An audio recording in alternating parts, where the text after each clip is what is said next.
will play left field. Adam Jones will be in center. Nick Markakis will play right. Josh Bell will go over to third base. Andino will move over from second to shortstop. Julio Lugo will be in at second base. Brandon Snyder will be in first base. Also did not play in game one. And Matt Wieters, who also didn't start in game one, will be behind the plate. Well, we are ready to go. So Buck Showalter has recorded yet another win, number 32, 32 and 22. And for Jim Leyland, his ball club in a 4-game losing streak, trying to avoid back-to-back sweeps in a doubleheader. Rhymes will take it for a strike, and game 2's underway. That's going to put a lot of pressure on Porcello. Again, Guthrie kind of sitting in the catbird seat the way that Buck Showalter played it out. Wins with the real rookie in game 1 and comes back with the veteran in game 2. A 3-4-4 for Rhymes in the first game. He's starting at second base again. Did a good job and has pumped that average up, hitting around that 300 mark on the season now for Rhymes. Rhymes, Damon, and Bosch duo. Guthrie's pitch to it fouled off just enough off the end of the bat. We're setting a fever pitch pace, I guess, to start this one out. This is really the first break. Get the ball back and let it go for Guthrie. And part of the secret to his success, throwing strikes. 1-2 delivery, and that'll be fouled away.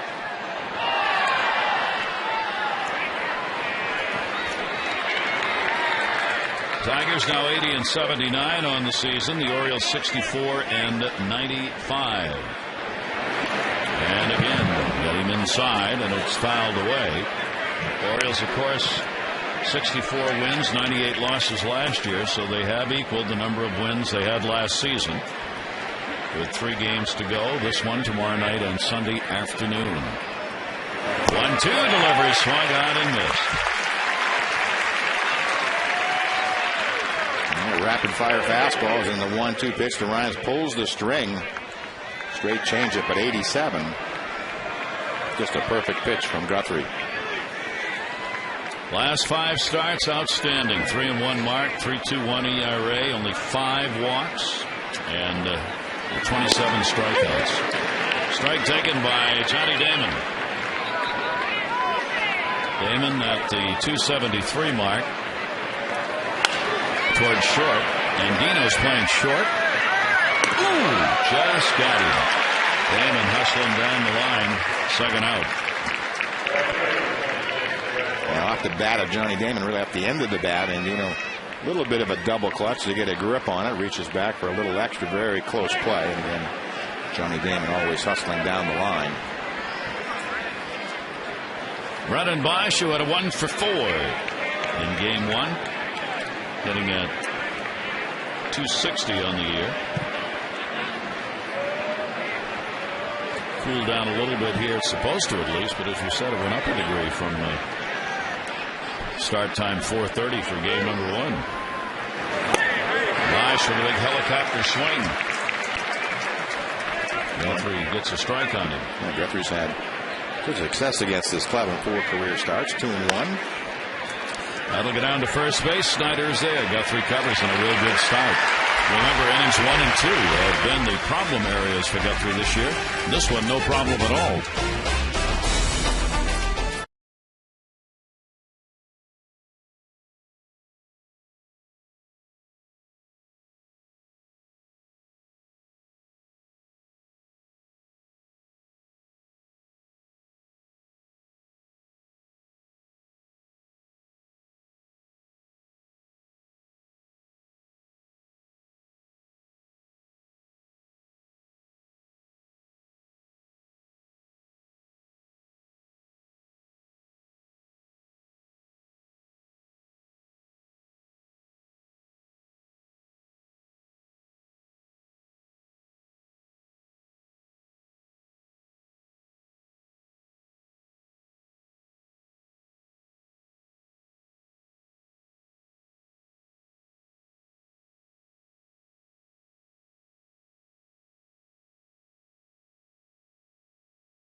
First inning, let's take a look at the starting lineup for the Orioles, brought to you by Southwest Airlines.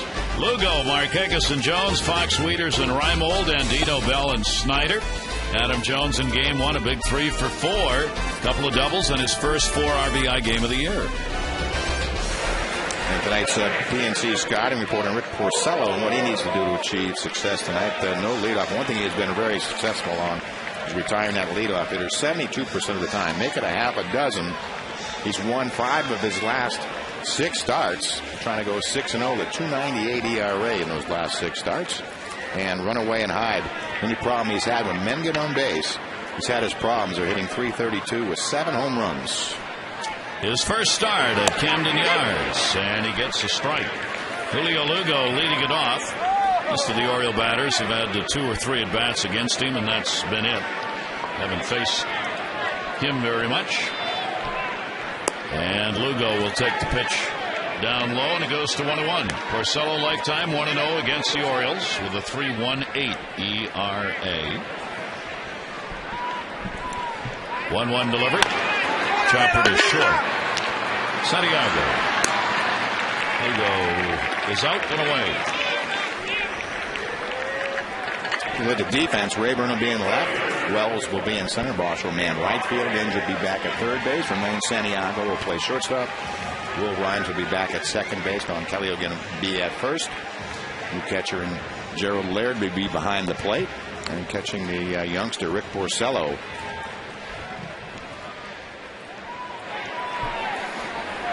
Here's Nick Markakis. And he'll take the pitch down low for a ball. Markakis, 4-game hit streak. He extended it with a single in the first game, as he had a 1 for 3. Scored a couple of runs, though, reaching also on a walk, as well as on the single and coming around to score. 1 ball, 1 strikeout. Nick hitting at .293, 45 doubles, 10 home runs, and he will foul that one back. Porcello, second season with the Tigers, 27th start of the year. He was down at AAA. Came up July 17 to make the start. He doesn't walk many. He's limited opposing teams to 2 walks or fewer in 21 of his 26 starts. So if you're going to get on, you're going to have to swing the bat against him. That former first round pick, 27th overall in the 07 draft. Same draft that produced Matt Wieters and Jake Arrieta. And a 3 ball, 2 strike count on Nick Markakis. At 21 years old, Porcello became the youngest pitcher to start a home opener for the Tigers since 1952. Comes back and gets the strikeout. Porcello with the K. He gets a lot of ground balls, but here he reaches back for a little bit extra and goes up. 91-mile-an-hour fastball. 2 down, nobody on, and Adam Jones. Adam moves into the number 3 spot for this ball game. Big game 1. Bases loaded, 4th inning. He delivered a double, cleared him. 5th inning, single, RBI. Came up, got a double in the 8th inning, and would score a run. And Adam takes the pitch for a strike. So he's upped his average to .283, 69 RBIs on the season for Jones, and now hitting over .440 against the Tigers on the year. If it's not Luke Scott, it's been Adam Jones. 0-1 to him. 0-2.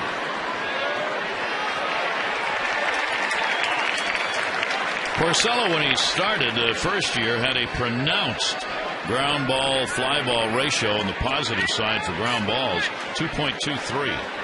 This year that's dropped to 1.65. And that one will come back to him, and that's going to be an infield hit. But what a play by Porcello. Whoa! How did he get that over there? Had to do a double take. I just thought he would put it in his pocket. That's either a very lucky throw or one heck of a fielding play. Right here, swinging bunt. With Adam Jones' speed. Watch this play. Going the other way from the hip. Again, right there, you almost say, well, forget about it. Usually that throw ends up in right field somewhere. And run around third base. That's what makes it so kind of amazing. So Jones has got a base hit, a 4-hit day, 4 for 5. Here's Jake Fox. 2 down, runner on at first base. Fox the DH, runner goes. Out. Interference. Hit the catcher Laird, and the runner's got to go back. Laird came up in some pain. Let's take a look at this swing and follow through by, and right away called by the home umpire, Chris Conroy. It's a tough call because Laird came up so fast it was on the natural follow through of the hitter, but he was up ready to throw so quickly that he stepped up to where the bat on the backswing comes back to naturally. Yeah, you just read the lips of Buck Showalter right there. So that's his natural backswing. That's not something different or trying to impede the catcher.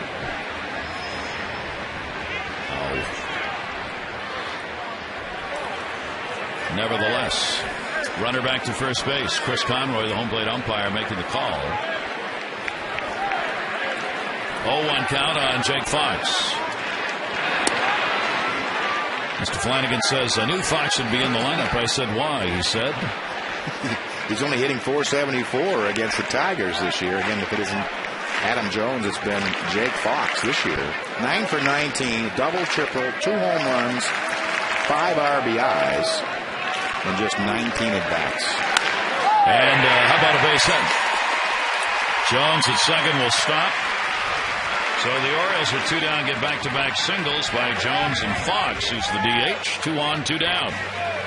Yeah, nothing fancy. The Tigers is rooting that this is just only a single off the bat of Jake Fox. Again, Buck Showalter started them against Galarraga back in Detroit.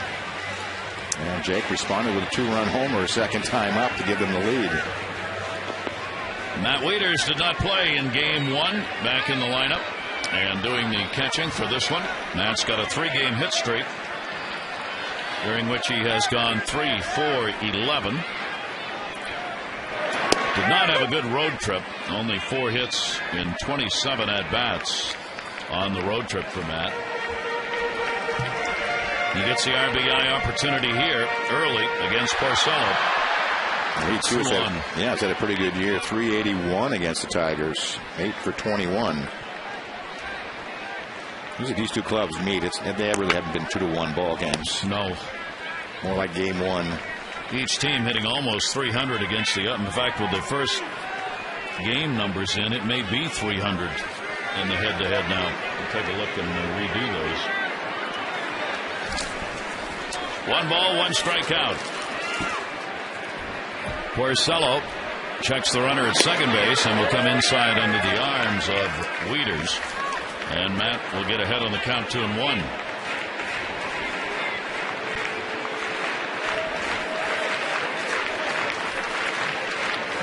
For Matt, with runners in scoring position this year, just .216.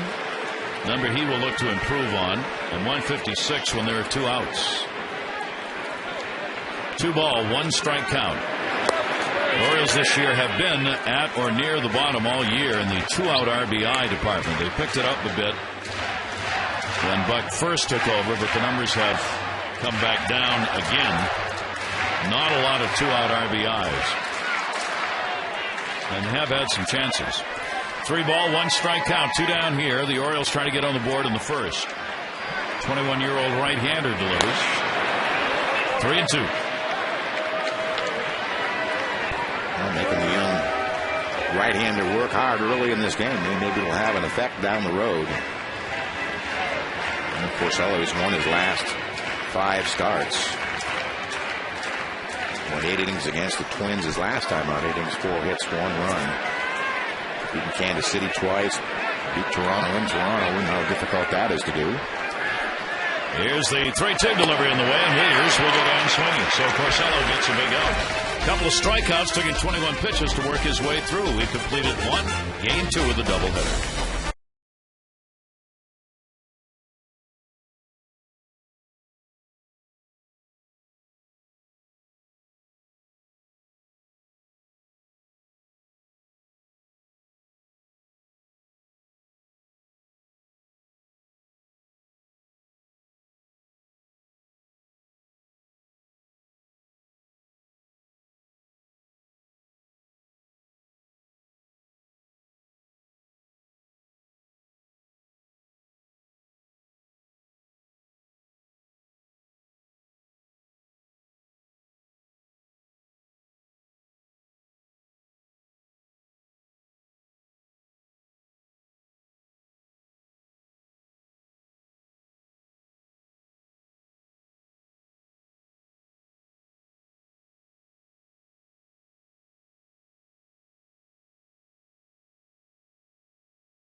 Tigers after winning Game 1 with a strong performance from Chris Tillman, who finishes what he calls a roller coaster season for him on a positive note. Important for Tillman is his use of the cut fastball. Today, he said, pitching coach Rick Kranitz told him to put the curveball away when he's ahead in counts, strictly throw that cut fastball. He continues to gain confidence in that, and he heads into the offseason on a positive note. Back upstairs, Gary and Mike.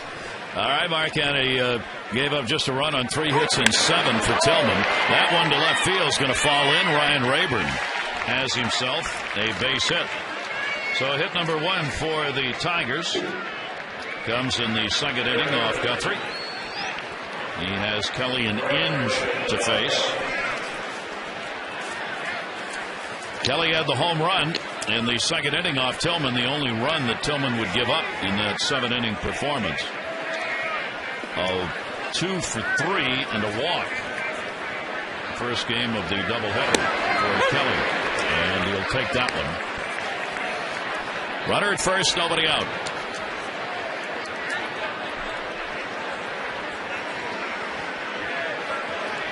Look down to third base. Gene Lamont with the signs. Rayburn's got good speed over there at first. Guthrie's 0-1 pitch, and that's going to be down the line, and that's a foul ball. Hook that one, and Kelly will come back. Trying to hook the ball to the runner on first base, take advantage of that hole created. It's a little too quick, and Tim Kelly had some good at-bats in Game 1. First time up, home on a 3-1 pitch. Ready to let off the inning with a walk. Would let up 2 of his 4 at-bats, let off innings. Kelly, one of those veterans we talked about in Game 1, he's 31 years old. It's not a young. Here's the shot he got Game 1. That 3-1 fastball. Up and out over the plate. But the youngest looking 31. He is old, that. Old baseball player. Well, 31 is very young. Yeah, well, old in baseball. All relative, old, yes. Yeah, middle age. And foul it away. Kelly, another one of those minor league career players, over almost 900 games played in the minors, 288 career lifetime number. He played in only 56 major league games prior to this season. Out of Wexford, Pennsylvania.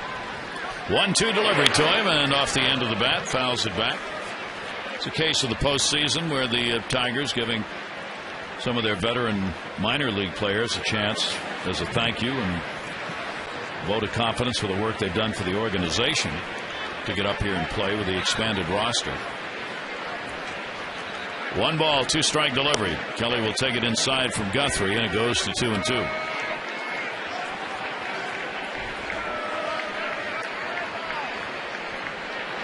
Jeremy Guthrie with that 2-1 lifetime mark against the Detroit Tigers. Runner off first. And did he go? Check it third. Yes, he did. So the strikeout of Kelly, 1 away. Yeah, late moving fastball. Difficult for Kelly to try to pull the trigger on. And that head goes a little bit too far. Second strikeout for Guthrie. He marked on the number of strikeouts to walks that he's had. I think everybody's trying to copy Koji. Just don't walk anybody. That's right. Brandon Inge started the first game, but had only 2 at-bats. When the Tigers got way behind, he came out for a defensive replacement. So he ended up with an 0 for 2 in Game 1. Brandon Inge has been one of the names floated about by people around the Orioles, not necessarily official in nature, but somebody the Orioles might be interested in. Jones started back. He'll have plenty of time to come over and make the play. Inge retired, and there are 2 down. Fan Appreciation Weekend continues tomorrow. The Orioles 7:05 against the Tigers. It'll go on all weekend. VIP experiences, chance to take the field with the players during the anthem. An autographed worn jersey, perhaps, from a player directly off their back. All part of Fan Appreciation Weekend. 888-848-BIRD or Orioles.com for more info. Ryan Mattis scheduled to make the start in the ball game tomorrow night against Armando Galarraga as the 2010 regular season winds down. Casper Wells did not play in Game 1. He is out in center field for this one. Runner on at first. Now there are 2 down. Wells taking it for a strike.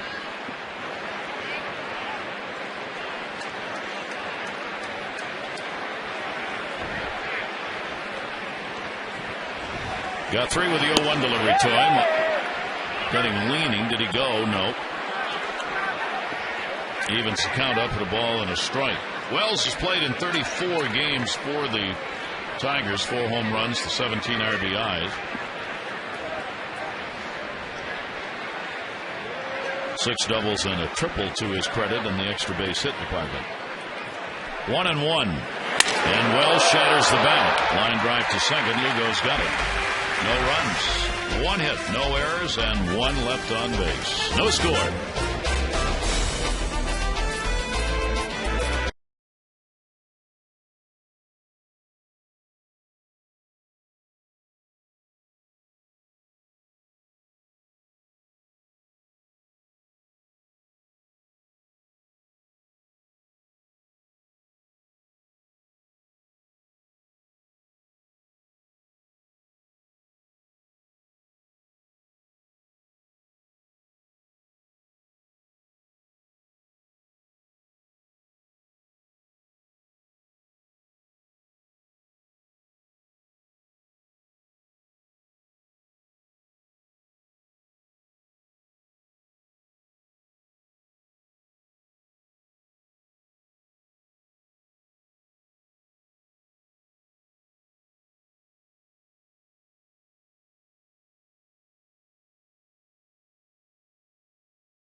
Unfortunately done for the season with a high ankle sprain. Leads the Tigers with 45, and Nick Markakis leads the O's. He too with 45 doubles. Call today for the Luna Double and get your second room of flooring free. Call 877-241-LUNA. No score as we go to the bottom of the second inning. Nolan Reimold did not appear in game 1. Hits a shot here in left field. Actually, with the outfield, the Orioles in spring training thought might be their outfield for the year. Reimold, Jones, and Markakis together again. Nolan spending most of the season at AAA, his 39th game. The big club. Short, long throw. Santiago gets it there. Kelly holds the bag. 1 down.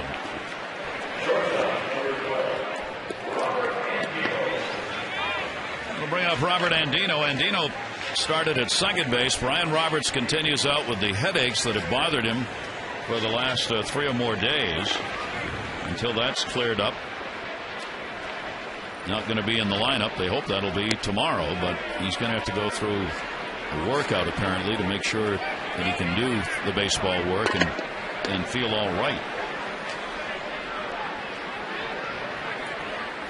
Andino, he'll go to short. Can you do this, Santiago? No. Skips by Kelly. I think he'll get an infield hit on that. That was a long throw for Santiago. Although it looked like if it had been there, he might have had a chance at it. It's going to be a pretty close play. It goes deep into the hole. So far, it gets out into the grass. Unable to load up. See, it just kind of fades on him. Surprised it was going to be that close. Good arm. So it'll be an infield hit. And the Orioles get their 3rd hit of the ball game. Josh Bell. Bell did not start the first game nor appear. Runner goes. That's in the hole. Perfectly positioned. Rayburn will hold the runner at second. Santiago went over to cover second base, and Bell put it right where he vacated. The Orioles have 2 on. Tonight's Maryland Lottery hit it here fan of the game Joanne Hammonds from Laurel, Delaware. If an Orioles player hits the hit it here sign located in the bullpen area, Joanne, you win $100,000. To find out more about how you can become fan of the game, visit mdlottery.com/hit it here. Snyder also did not appear in game one. Gets a chance here with 2 on and 1 out. Takes the first strike. Snyder, game number 9. He's had only 17 at bats. A couple of doubles among the 4 hits picked up. Buckman sure want to get him back in the lineup, get him more of a look at Brandon Snyder.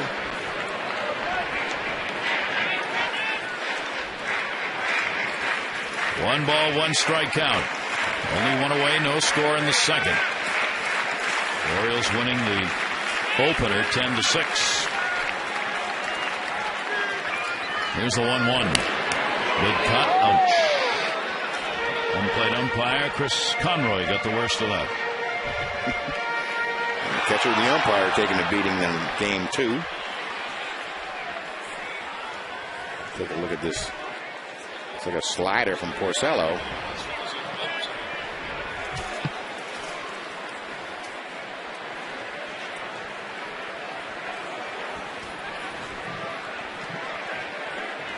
I always wonder if you're the trainer in this situation, what can you possibly say? I have empathy. I have empathy. Yes. Yes, I know exactly what you're feeling.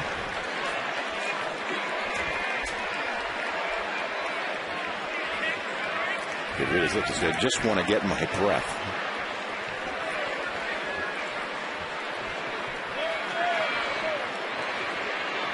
One ball, 2 strike count. And Dino and Bell are the base runners. And that will be fouled away. Brandon Snyder trying to get the Orioles on the board here. He's got 3 RBIs. Games played for him this season. Yeah, went 3-2 in the last road trip. Couple of RBIs for Brandon.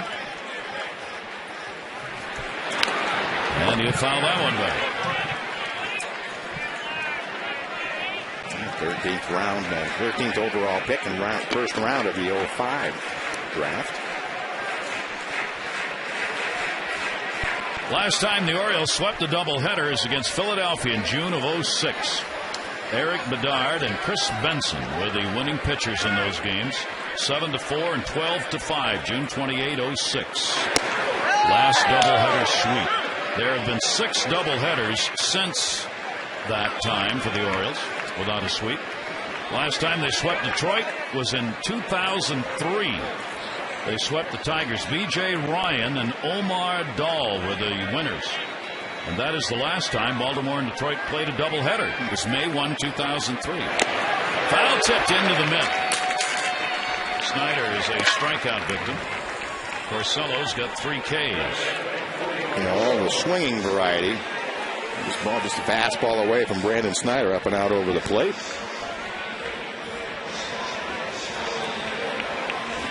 So the runners remained at first and second. Now there are 2 down, and here's Julio Lugo. Lugo grounded out his first time up. And a strike called.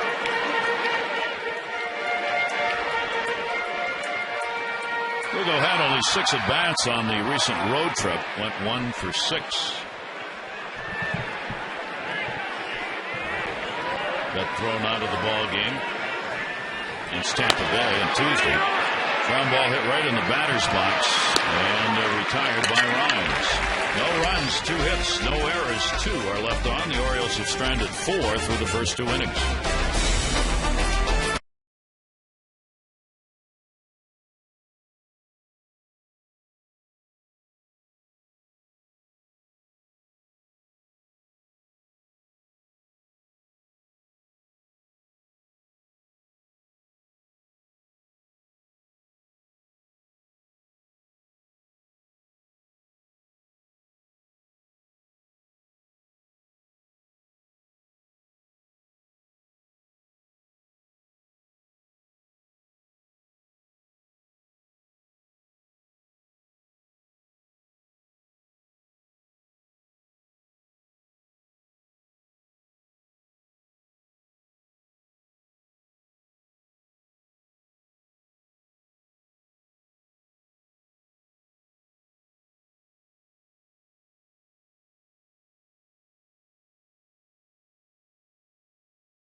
for the Orioles.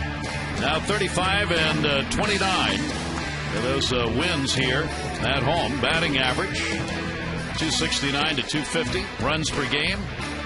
You see much better at home. The ERA's been better here, and the Orioles taking advantage of Camden Yards. Scott's Products keeps your lawn lush and green. Visit Lowe's for a chance to win a VIP World Series experience. Compliments of Scott. Ron Santiago fouls that one away. Santiago against Guthrie, quickly down on the count. Santiago did not play in game 1 and will take it up high for a ball.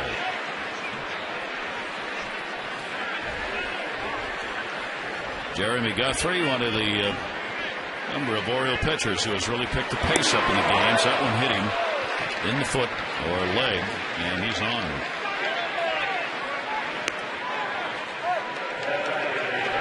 It looks like this one really gets away from Guthrie. Watch how ball is like low and behind. Looks like it gets him in the left heel.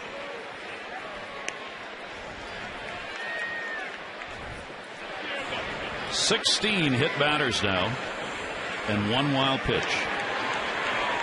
So the leadoff man on in the 3rd inning for the Tigers, and here's Gerald Laird. Laird, the veteran who's doing the catching in this ball game.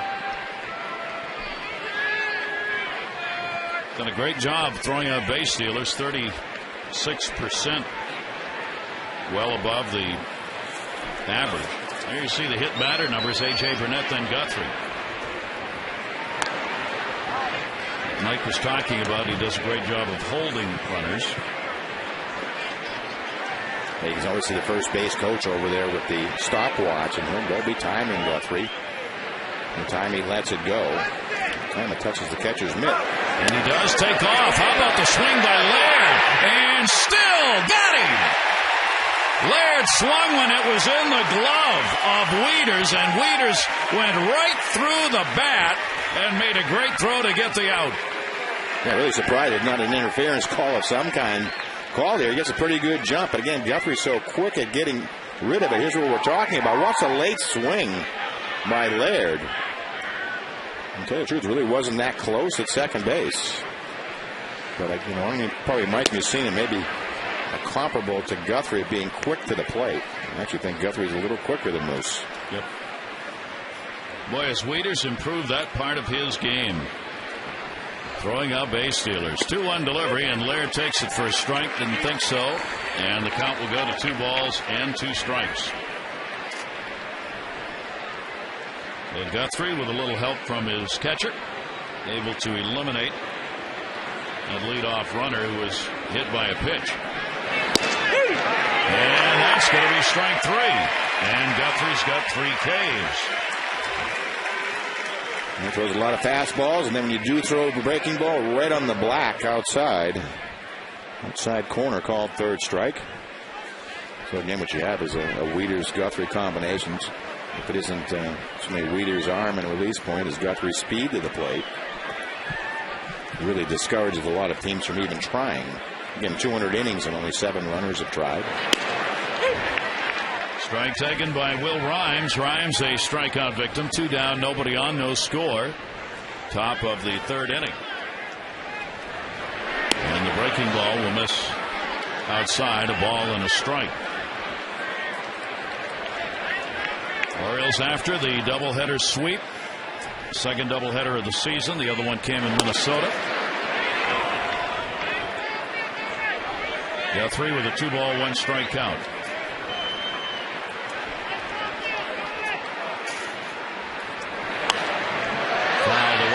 Atlanta battling for their playoff life, playing at Philadelphia. Early 1-0 lead for the Braves in the 3rd.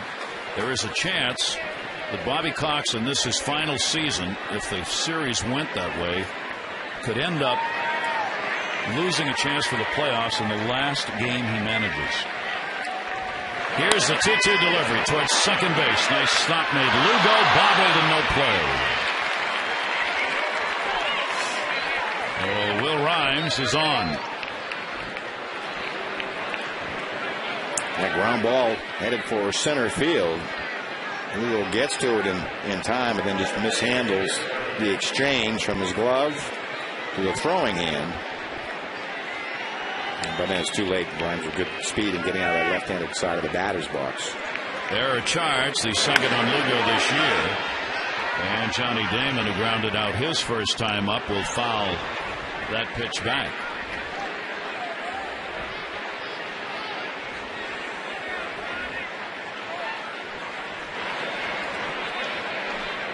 And the look over to first, keeping Rhymes close. Damon will take the pitch inside. 1 ball, 1 strike. Damon has gone 8 for 35 lifetime off Guthrie and has 1 home run. A lot of matchups with all the time spent in the East by Johnny Damon. Fouled away. Guthrie gets back at him. 1 and 2, 2 down. Well, there are not many of the Tigers with good numbers against Guthrie.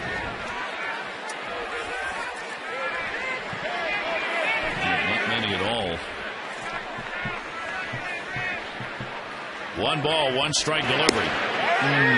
Just missed. A little bit outside. Shooting for that outside corner. 2 balls, 2 strikes. And that will miss. So the count will go to 3 and 2 with 2 down. Rhymes will be taking off at first base. Scoreboard's got the wrong count up, so now they're correcting it, and Rhymes is asking the umpire, what's the count here? And a timeout is taken by Jerry Crawford, crew chief, to make sure they've got it right. It is 3 and 2, even though the board says 2 and 2. Runner goes, and that'll be looped to left field. Rimo over, leg out. Can't get it.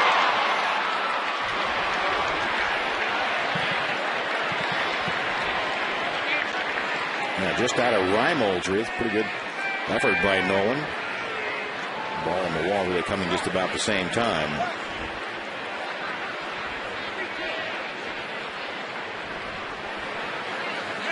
And get the runner back over to first base and do it again. Chris Guccione, the second base umpires, came into the meeting with Wieters and Guthrie, I'm sure, to make sure that everybody knows what the count is here. I don't think I've ever quite seen it that drastic all the way around the infield, and the second base umpire telling you what the count is. It is 3-2. Runner goes, and there's a walk. First walk surrendered. Runners at first and second base. Get ready for an exciting 0-11 season by making your deposit for a full or partial season plan. You get access to the best available seats, baseball's best benefits package, the Orange Carpet Program. You save on individual ticket prices and never pay a ticketing fee. For details, 888-848-BIRD or Orioles.com. 2 on, 2 down, and that caught stealing looms larger as the inning has gone along here. Santiago was hit by a pitch and thrown out trying to steal the leadoff batter in the inning. I always hesitate to talk about those things because you never know how much what the inning would have looked like if the runner had stayed on. It changes, but still, it's an important out with the leadoff man on, and then get him out of there. Bosch, a towering rainmaker to shallow right. Markakis and Lugo. Lugo wants it, and Lugo's got it. No runs, no hits, an error, and 2 are left on base. No score.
you by Southwest Airlines.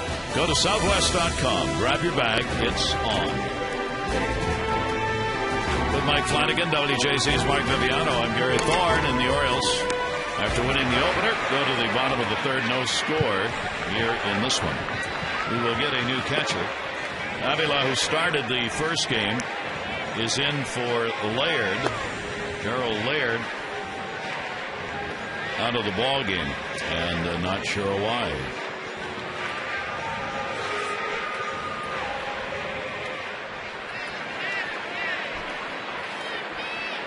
Take a look here.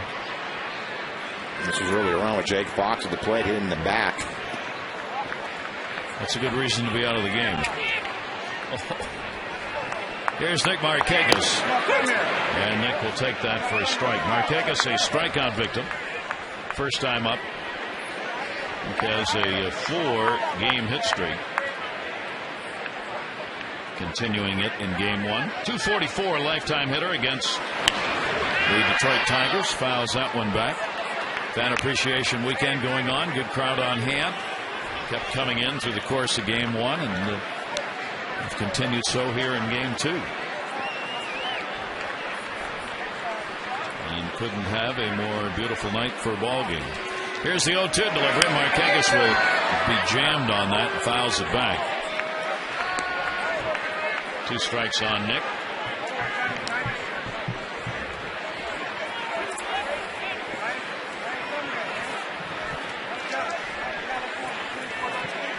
Oh-2 delivery. Porcello gets it in, and it's fouled away.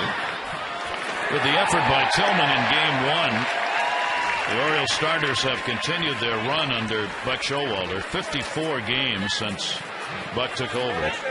And the Oriole pitcher's ERA 3.6. Ooh, Dougie, deep right field, and goodbye! Home run! Nick Markakis, and the Orioles lead it 1-0.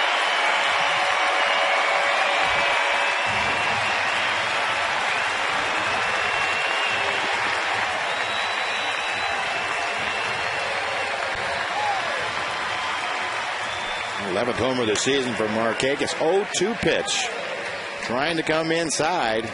Watch Nick pulling those hands, and the bat is a blur going through the zone. Don't see that happen too often. 0-2 homer.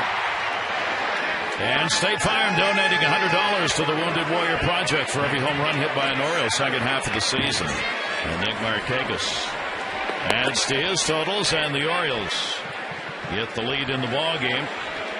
18 home runs surrendered by Porcello, and 8 of those hit by left-handers.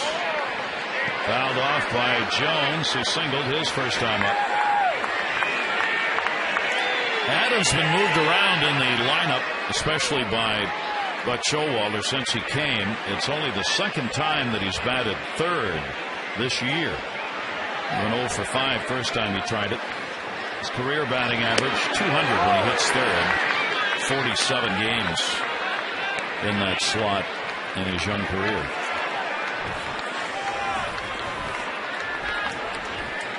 Well, you hit in different slots in the lineup, but opposing pitchers look at you differently in each one of those slots. Pitch you differently. If you're hitting 1 or 2, you're 2-0, you're probably going to get a fastball. Hitting 3-4, you're probably going to get something else. 1 ball, 2 strike delivery. Jones swings and misses. Porcello gets the strikeout. He's got 4 of them in the ball game. Time for our AT&T Mobility Trivia question. Which is the record for most innings in a doubleheader? The record. What's the record? Well, I got the first one, so this one's yours, Mike. I'm just trying to think if I worked in any of these games. I have no idea. But whatever it was, I'm glad I wasn't broadcasting it. That's the second part of it. You were. Oh, now I'm in real trouble. I'll have to take a guess. Let's say, geez, would that be unbelievable? 32 innings. 32 innings. I'm going with 32. Oh, my gosh. All right. I'll have to look it up. 32's our answer. Fox had a single his first time up. That one to short. Santiago. All right, let's see. Record for innings in a doubleheader. 32. Dougie. We're 2 for 2 in this doubleheader, and we're ending this. Let's play another one. Let's play 3. Let's do it again. You're so hot, I can't believe it. I know. I've never seen anybody as hot as you are right now. Giants swept the Mets. 32 innings. That would have been Bob Murphy, Ralph Kiner, and Lindsey Nelson. See, that's unbelievable. How would you know that? I don't know.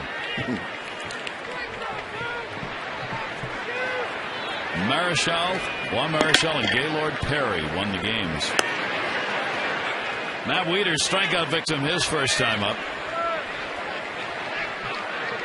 That's when the broadcasters used to go, there'd be 2 in television and 1 in radio, and they would rotate every 3 innings. So wow. That was long. 11 times they rotated. That's through. right. 1-1 delivery. Wieters down to first base. Kelly is there. The Orioles have the lead. Nick Markakis edging us towards that point where we don't have 32 innings with a home run and a lead.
Of this regular season 2010. Right now he is on a roll, a walk, 3 strikeouts, and a good quick pace in the game for Guthrie as he looks for his 11th win.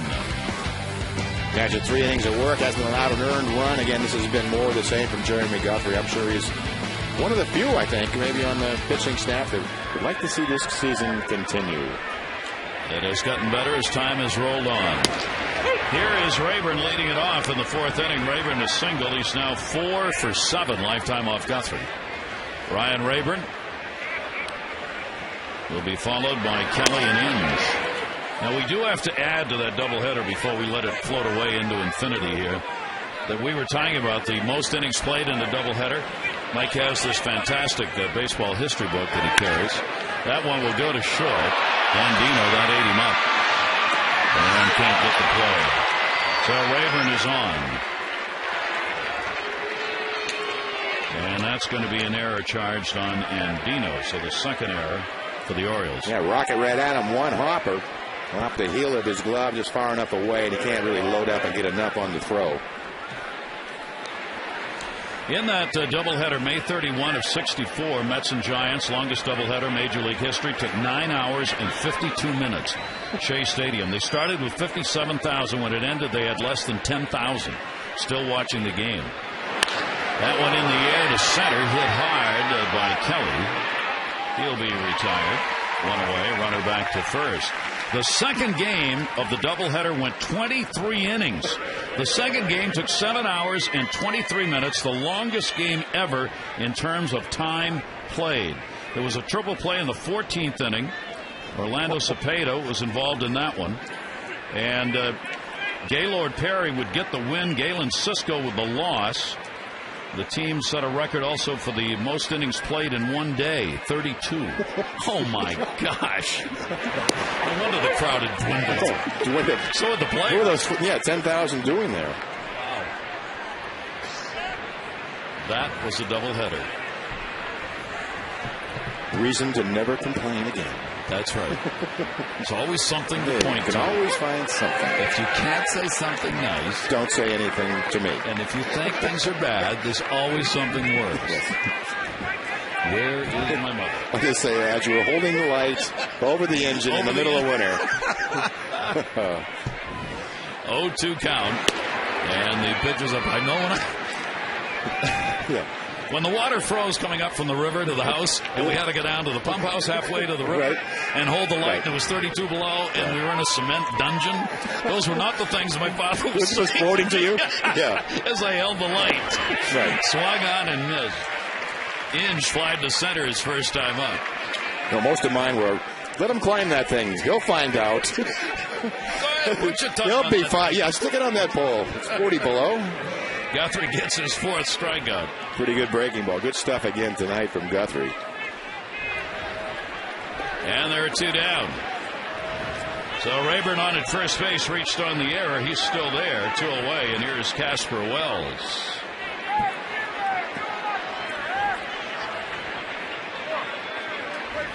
Guthrie with 2 down.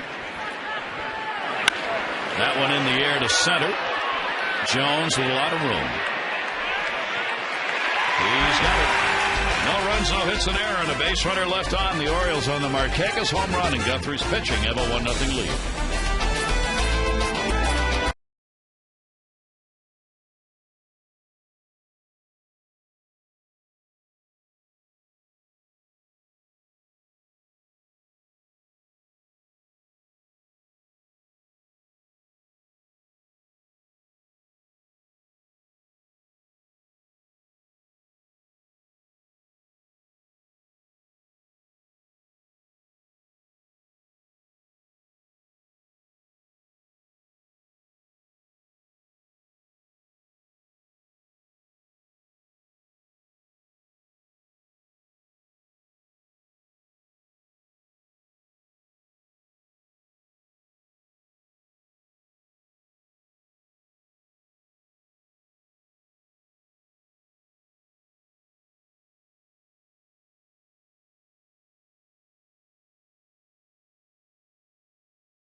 For Detroit, rookie outfielder Casper Wells, who played college baseball locally at Towson University, used to come to Oriole games for college discount nights and cheer on the O's. Towson baseball coach Mike Gottlieb is in attendance. I asked Mike if he takes any credit for the performance of Casper making it to the big leagues. He says, I tell people I just didn't screw him up. The Orioles were well aware of Wells when he was in college. In fact, as a pitcher as well, threw 92, 93 miles per hour. A former Towson Tiger who used to pay to get in here, now a Detroit Tiger who gets paid to play. Gary and Mike. All right, and a lot of fans here cheering for him. Reimold on the fly ball out, 1 away. And 05 was drafted by the Tigers in the 14th round, 420 pick overall, and the third Towson Tiger to reach the major leagues. Big year in 05, or best year at Towson.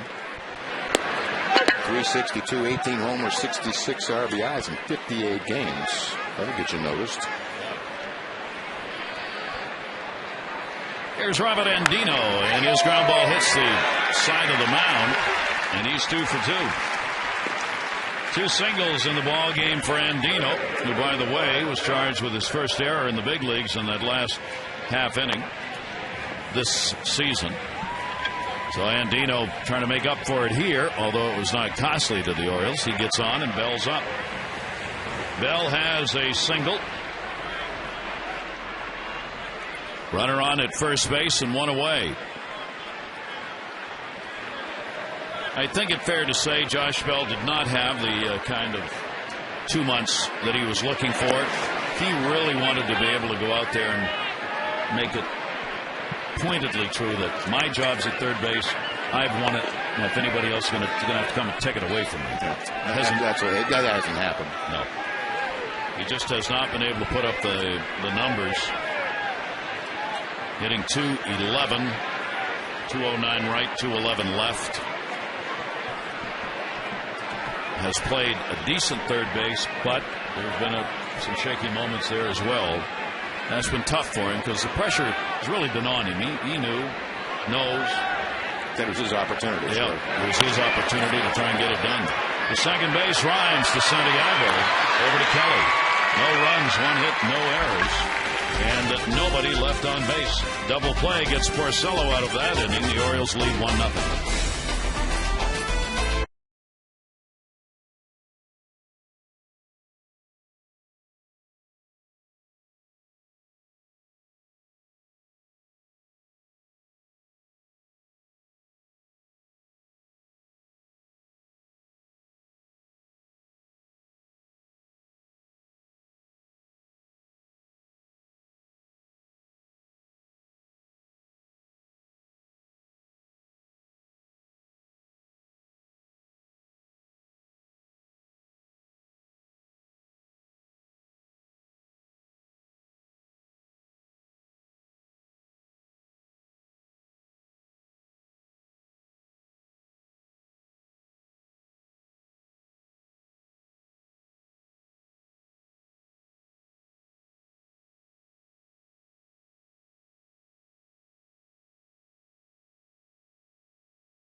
Your local Ford dealer invites you to experience Ford like never before. Ford, drive one.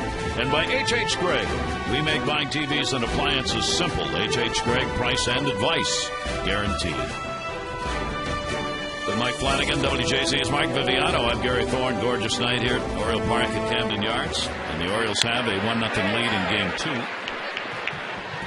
2. Ramon Santiago fouls the Guthrie pitch back. He was hit by a pitch, caught stealing after that. The Orioles won the opener by a score of 10-6. Tillman the winner 2-5. Bonderman the loser 8-10.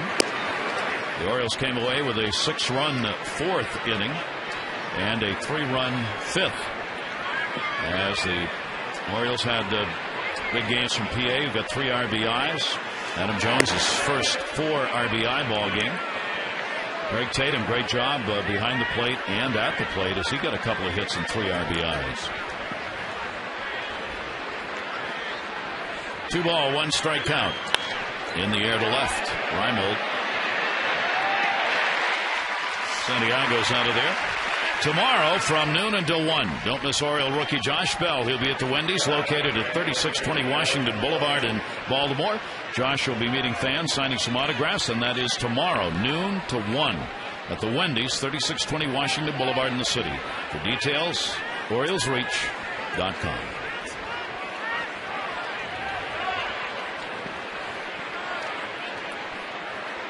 Alex Avila at the plate. He struck out first time up. Grounds hard to first his second time, and Snyder a nice stop. 2 down. See a big smile on Brandon's face. That ball was a rocket. Right on the button. I don't know if he caught the ball or the ball caught him. Snyder with a good D help right there. 2 down.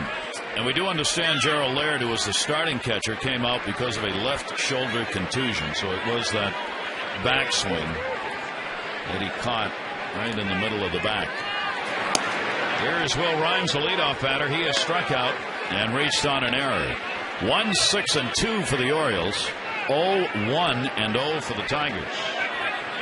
Rayburn's single, second inning, is the only hit off Guthrie so far. Tigers coming into this doubleheader ranked 4th in average and 6th in runs in the American League. Pretty good offense. They're pitching, though, 11th overall in ERA.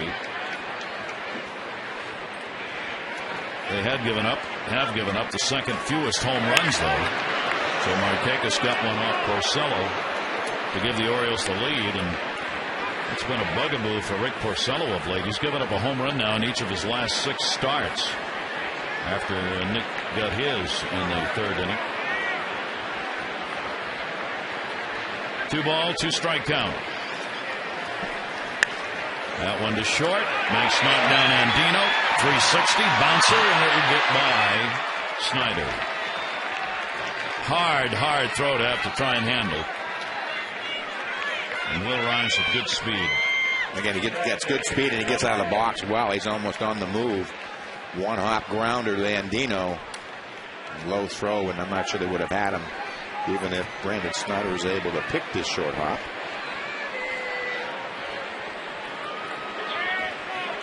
It'll be a base hit. Infield single. Now Rhymes is on with 2 down. And Johnny Damon gets another shot, grounded out, and has walked. And will take a strike. Damon now in his 201st game against the Orioles in his career.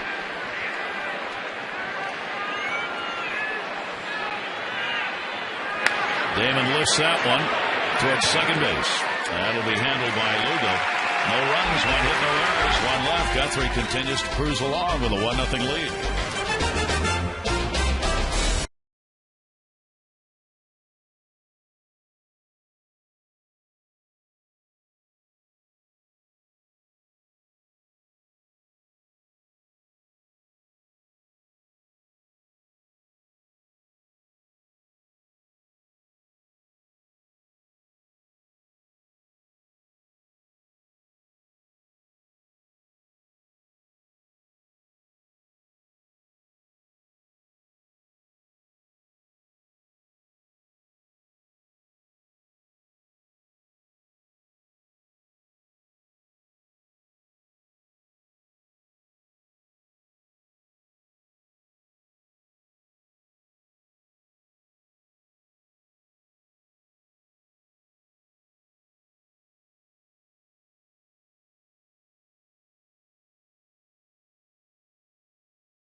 And the Orioles' involvement in it come the end of the World Series. Here's what he said. Some things can happen late and things could happen early. You know, I know the 6-year freeze and all those guys, they moved that up to 5 days, which is a big change. I'm telling you, presents a different dynamic. And as far as attractiveness, maybe. There's 2 ways of looking at it, where you got some 6-year guys and guys that maybe non-roster invitations or whatever.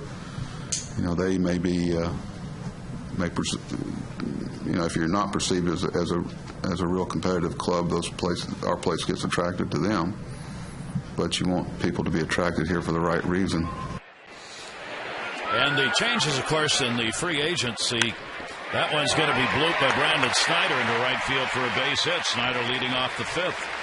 The changes come by agreement with the Major League Baseball Players Association and the MLB.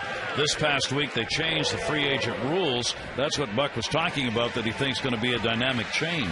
He's talking about moving it down to reduce to 5 days, the free agent period where current teams can sign them. So again, compacting this time frame has been one of the problems over the years. And if you go back, and you've even talked about changing the deadlines for arbitration, which is the middle of December. Well, some clubs will wait to see if somebody's not going to be offered arbitration for a player that they may covet more than someone that's out in the free agent market. So all these compressing and compacting of these dates is a good thing all the way around, because I think what you've seen is some players not signing till February. Yeah. So this hopefully will sort of jumpstart the process.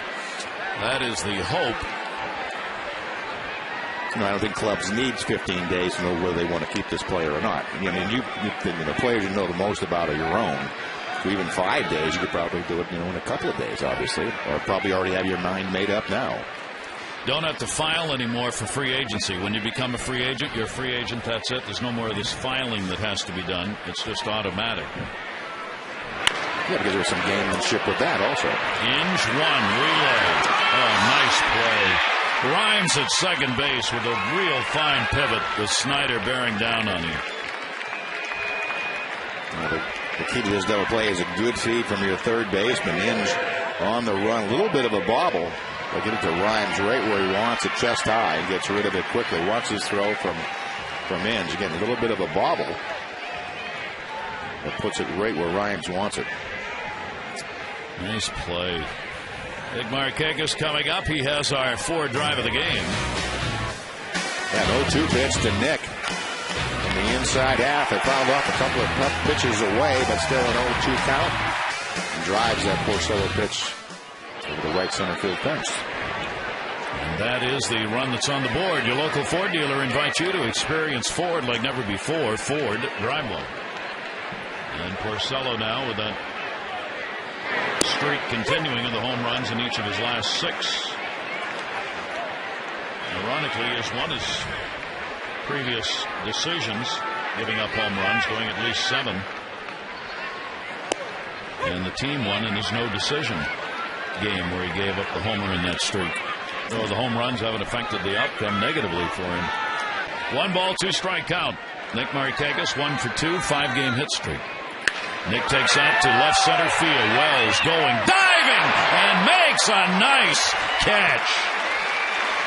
Getting the start in center field. Wells puts the leather in the ball, and they're cheering in the stands. His former college coach, and Towson's up and rumbling.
Rethink possible. And by Honda.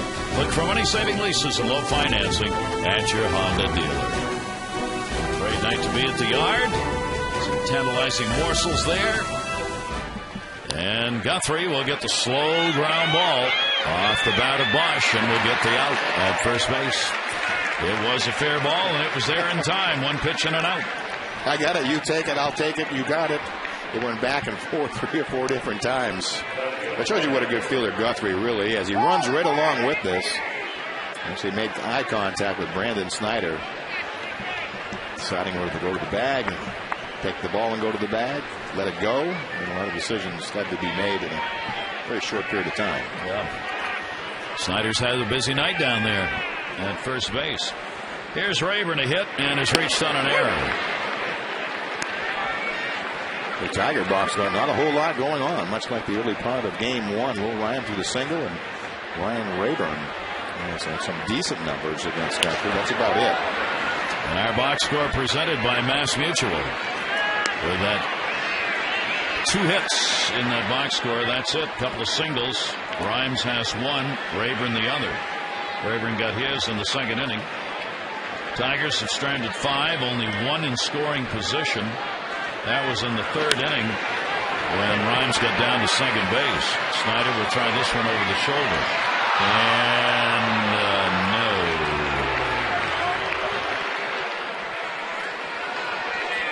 Not caught.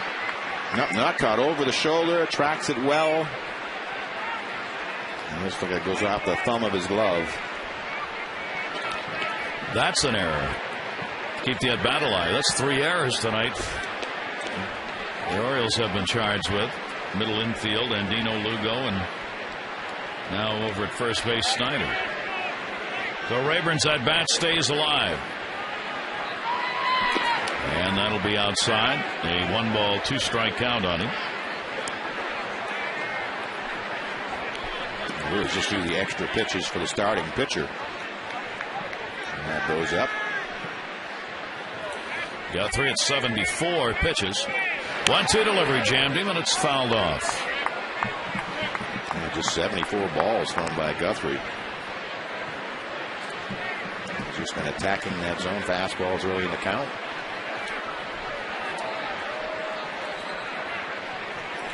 Jeremy ahead on the count on Ryan Rayburn, 1-2, and up high with that one. Guthrie here at Camden Yards. 17 wins, 27 losses in his career. 4.35 ERA here in this ballpark. This year, 6 wins, 7 losses. Great pitch. A lot of movement on that. 5 strikeouts for Guthrie. That comes back after the Brandon Snyder mistake. Breaking ball runs it right through the zone and out.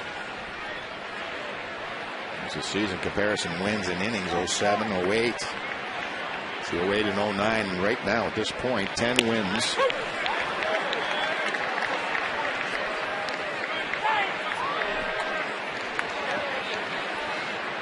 Lifetime 37-48 mark for Jeremy Guthrie. Foul back by Don Kelly. Kelly is struck out and flied out. Yeah, the real blip for Guthrie was last year, 10-17, but with a 5.04. 09, 08 was 10-12 with an outstanding 363, and again he was more of a hard luck loser that year. This year has just been spectacular in the second half. Gets the ground ball on the changeup played by Lugo, and retires the 3 that he faces in the 6th inning with the Orioles on top. The Markakis homers, the only run.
game, Orioles relief pitcher Jason Birkin visited the O's clubhouse for the first time since he was put on the 60-day disabled list more than a month ago. He's out with a torn right labrum, a muscle in his upper right shoulder. Did not have surgery.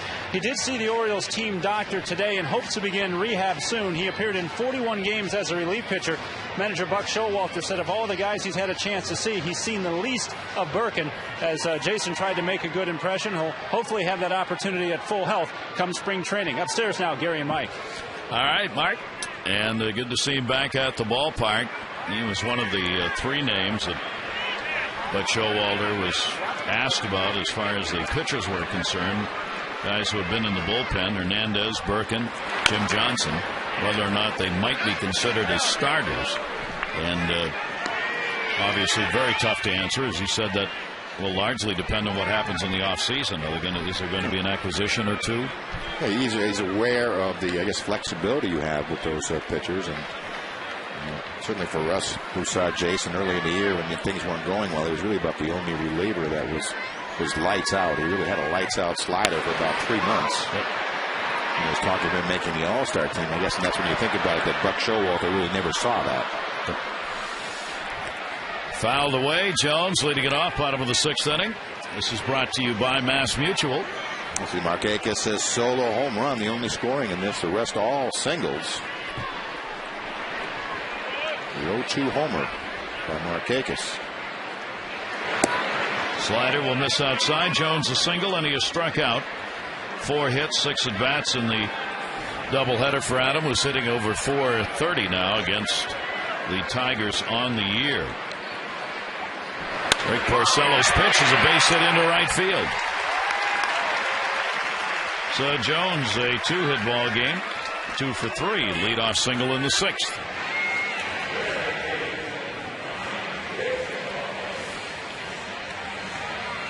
Adam finishing strong. Fox coming up. He's the DH in this ball game. It was Jake Fox on the backswing that took Laird out of the game when he hit the catcher in the middle of the back, and Laird had a left shoulder contusion as a result. Came out. Porcello gives it that big step off and holds the ball way up in the air when he does that, just to get the runner back. Fox DHing in this one, and Jones back to the bag. You see that one there sets up that one, the one that step off and sort of sets your liberty play. Then you go to the quick step over. That's a much quicker play by Porcello. Adams 7 out of 14 stealing bases, being held by Kelly. Fox will take the pitch on the inside corner. It's like we were talking earlier about the what ifs. You go back to this game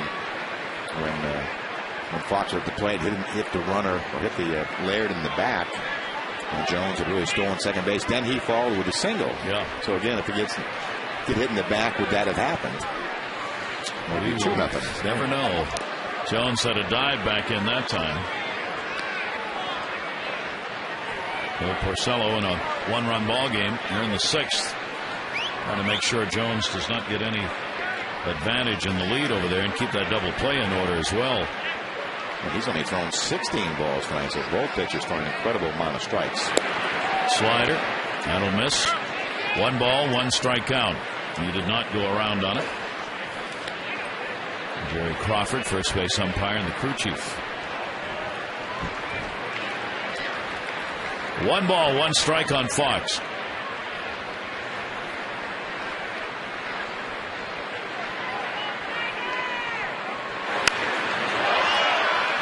Rainmaker pop-up. Kelly. Fox is retired, 1 down. Want to remind you, Sunday, all Junior Orioles Dugout Club members are invited to wear a Halloween costume, favorite orange and black outfit, and enjoy Camden Yard's first ever trick-or-treat celebration. Dugout Club members at the game against the Tigers Sunday have a chance to win prizes, collect candy and goodies at the trick-or-treat stations located throughout the park. 888-848-BIRD, Orioles.com for info. That's Sunday.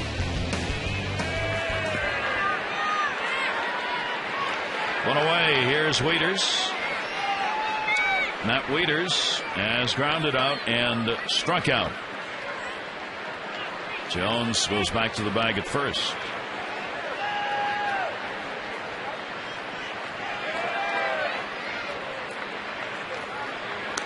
Now Wieters, a real fine play made in throwing out a runner earlier in the game. Now Matt at 32%. There have been 7 catchers who have started 100 games or more in the American League this year, and Matt has the best caught stealing percentage of those 7 who have started 100 or more games at 32% for Matt. And that is well above, almost double the average. Oh yeah, it's way up there. You've seen any catcher with 20-25%. You're saying, boy, this guy must really be something. But be over 30. Laird, who came out of the ball game at 35%.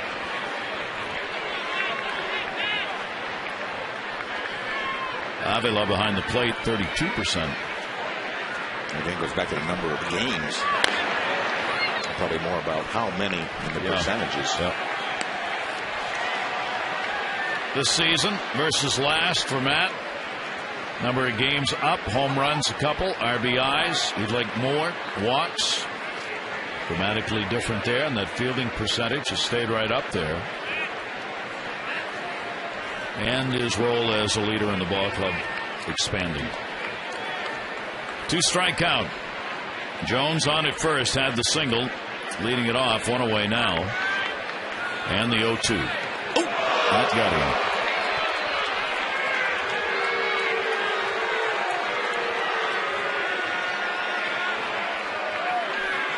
Let's see where that hit him. Yeah, trying to come up and in. Looks like in the rib cage.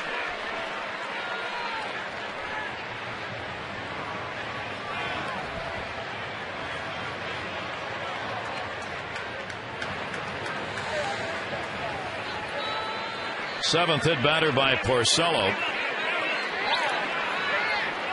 And he will get a visit to the mound here, maybe just to try and settle him down a little bit. Rick Knapp, the pitching coach, on his way out.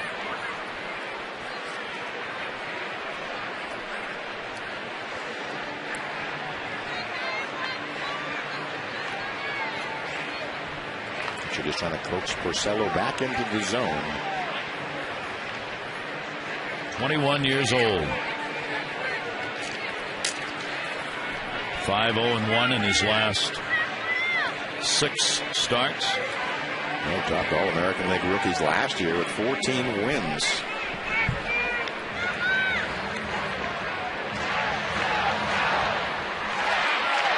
Runners on at first and second for the Orioles. And here's Nolan Reimold. Reimold 0 for 2 is grounded out, flied out.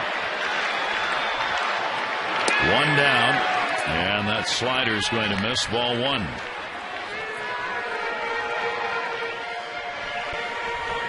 Orioles have the 1-0 lead. And a great chance here in the bottom of the 6th inning to expand on that. 1-0 delivery. Reimold another slider, and that's going to miss outside.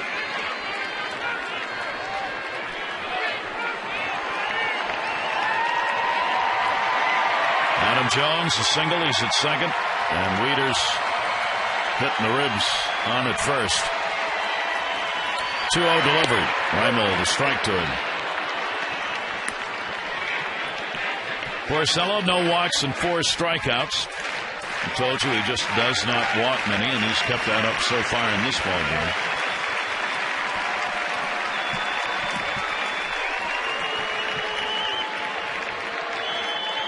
Rhymes holding Jones close at second base. Porcello will step off.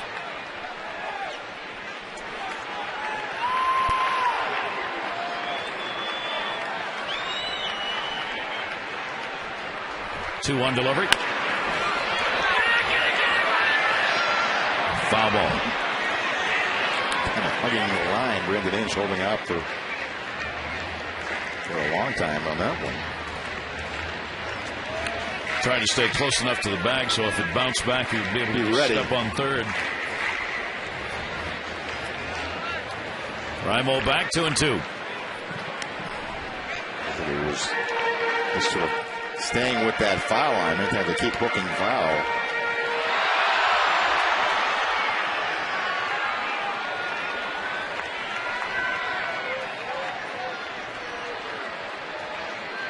Two delivery to him, and that goes to second base.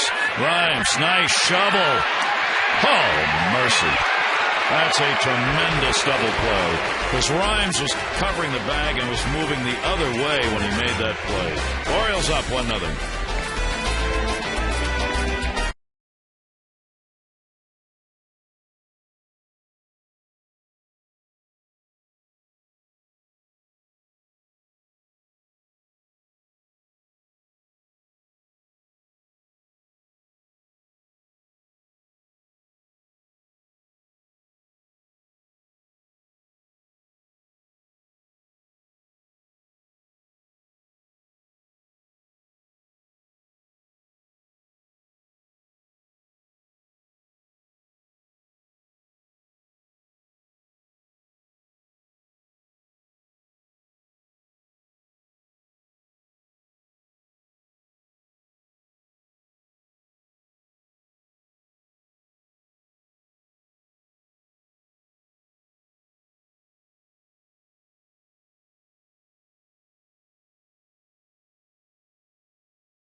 Ryan, the second, you watch, he's holding the runner close, then he breaks to the side. This is what's changed in the modern game, this long backhanded flip that really you didn't see in the early 90s, which really allows, watch how long this throw is. That's a long distance for that backhanded throw. Go out and try that in the backyard, see how accurate you can be. And that's, we were just talking about it in the break about Robbie Alomar when he came to the Orioles.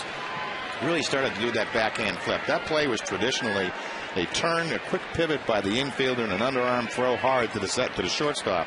And again, it's for me, somebody in my generation as a major league player that changed the game, the way the game is played, where a play is made, is really a testament to Robbie Alomar, the great second baseman. Now that everybody in baseball does that. Yep. Rhymes is another one of those minor league veterans. He's 27 years old, the second baseman who started that play.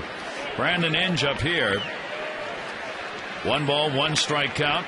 Inge has struck out, flied out Guthrie so far, allowing just 2 hits.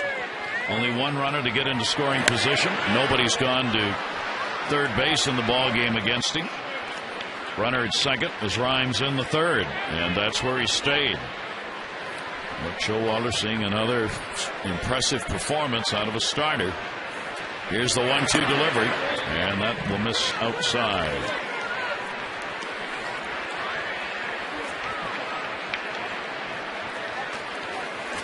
Guthrie against the Tigers on the 11th had only 2 runners reach third base in that ball game. That is going to be fouled back. In that game against the Tigers, he went 7 innings, gave up no runs on 5 hits in 7. So he's extended his scoreless inning streak against Detroit, and that 3.9 ERA in September. 2-2 delivery. That'll be an inside-out fly ball to right. Markakis. Inge is gone. This copyrighted telecast presented by authority of the Orioles may not be reproduced or retransmitted in any form, and the accounts and descriptions of this game may not be disseminated without the express written consent of the Orioles. The Inner Harbor on a beautiful evening, cooling down. 66 degrees when we started game 2, 65 when we started game 1. But a cool breeze has come up here in the last just half hour. Again. I think what makes someone like Jeremy Guthrie really appealing to someone like Buck Showalter is his consistency on the mound. He has worked at least 6 innings in 27 of his 31 starts. That's really being able to count on a starter night after night. Pop up to the catcher, Matt Wieters. Wells is gone, 2 down.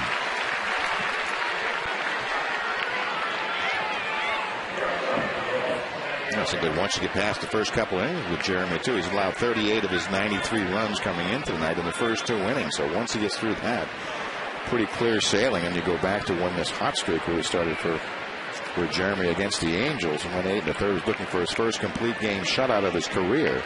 Went 8 1/3 now. Retired the side in order 6 times. So what he's done, he's really pitched much more efficiently. In that game, he pitched 8 1/3, just threw 107 pitches. 1 strikeout here. Down the left field side, no play. Ramon Santiago, the 2 down, nobody on, has been hit by a pitch, and he is flied out. Like Showalter on the first game. Orioles won it 10-6. Talked about the bunt by Corey Patterson in the 4th inning. Thought that was a key, as that was the first hit the Orioles had and ignited a 6-run inning. And then he talked about the hit by Tatum. And among the big hits, the 2 RBI double that he got in that 4th inning as part of the explosion. 1 ball, 2 strike count.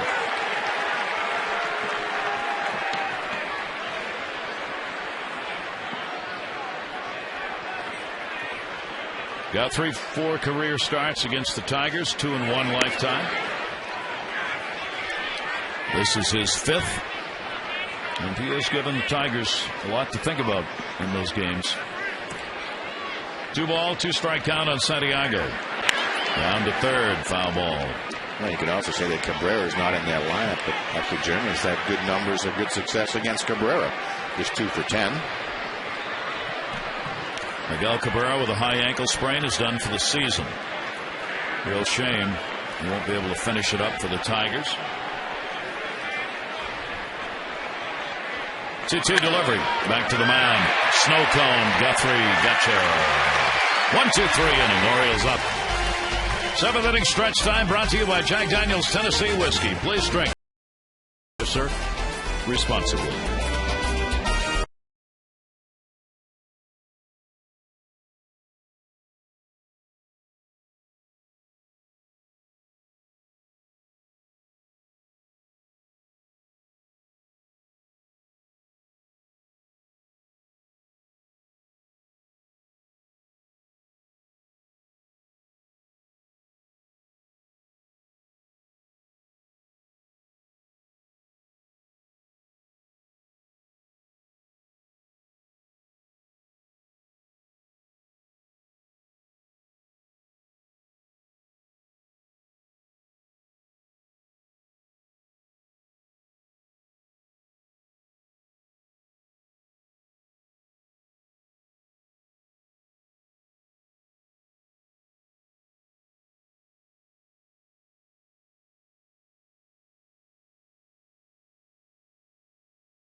It was mostly about pitching. Jeremy Guthrie having it all working tonight. Control, and Nick Markakis really accounting for the only offense. An 0-2 pitch from Rick Porcello. Again, it really has been a well-played defensive game, even though there's 3 errors on the board. There's been some fine defensive plays. Tarzan State's own Casper Wells making an outstanding play in center field. So, 2 hits for the Tigers so far. This one, the Orioles with 1 run and 8 hits. But really the big blow, the Markakis solo home run. Jones and Andino with a couple of singles.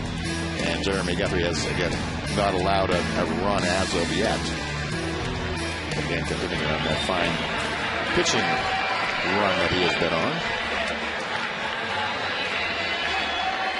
Like Showalter getting the win in game 1, now 32-22. That's taking over the Orioles. Moving in on Terry Francona's mark for the most wins by a manager taking over a team with the number of losses the Orioles had. That's going to be a leadoff single. Andino's on, and that's a 3-for-3 ball game for Andino as he singles to lead off the 7th inning. Been on base 5 times in doubleheader for Andino. The all-time record for a manager taking over a team after it had 73 losses is 34. It was set by Terry Francona with the 97 Phillies. Buck Showalter, as we said, now has 32 with this game and 2 more to be counted. Here's Bell, a single, and is hit into a double play.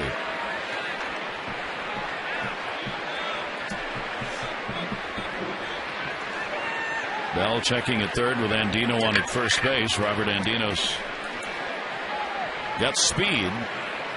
Porcello's shown a pretty good throw over there. That'll be a slow roller. Only play is going to be against the hitter. Kelly will take it to the bag. Andino goes down to second base, 1 away.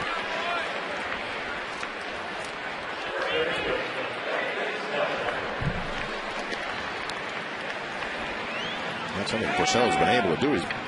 Royals have been able to get the leadoff hitter in the last 3 innings. Haven't been able to do much after the couple plays into the 5th and the 6th. So Snyder gets the chance again. Snyder came up in the 2nd inning, 2 on, 1st and 2nd, and struck out. He had a leadoff single in the 5th inning. Now runner at second base, and the pitch misses for a ball. 1 for 2 for Brandon Snyder. Andino getting off second. Rhymes trying to hold him close, the second baseman. Backhanded on the pitch down low and a 2-0 count. The first pitch strikes for Porcello, 20 of 27, almost 75%. Guthrie even a little bit better than that, 22 of 26. One of the reasons this is a 1-0 game. Yeah. These hitters have had to work from pitchers' counts. 2-0 delivery on the way, and that's in there for a strike. 2-1 to Brandon Snyder.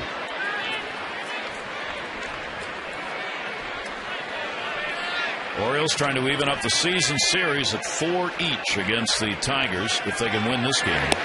Slider strike. 2-2. Sure, Brandon Snyder saying, what kind of league is this? 2-1 slider. That shows you how close Porcello wants to keep him, just not giving in, throwing on the fastball, on the black of the outside, no less.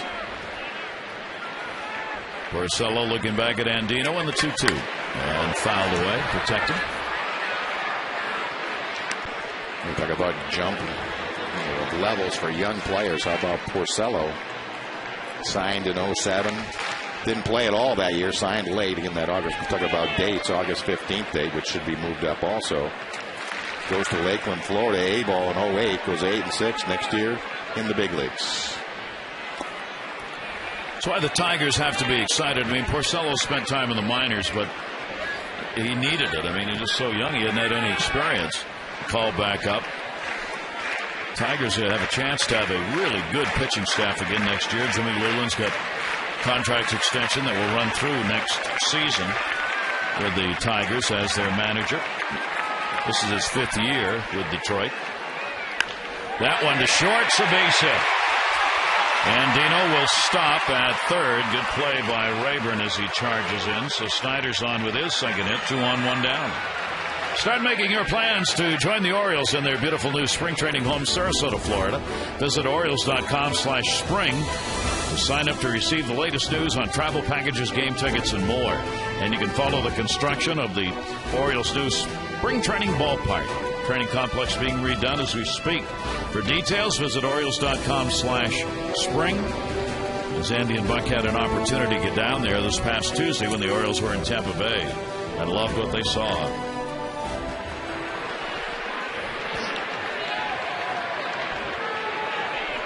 And love what they're seeing here with the Orioles a chance to sweep. Julio Lugo. Lugo's going to get an RBI. Andino will score, and the Orioles have a 2-0 lead. Lugo's first hit of the ball game.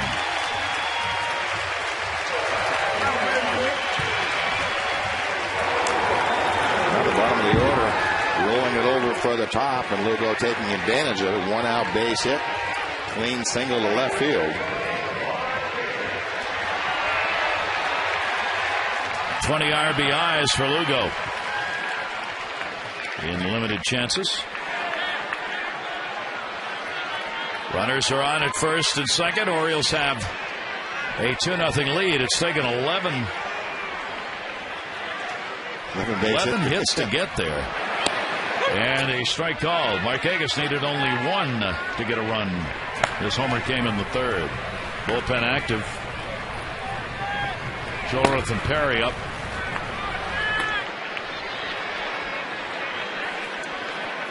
Porcellos wound his way around the innings where runners have been on base. And that may finally be catching up with him here. Well, the pitch count just turned 90.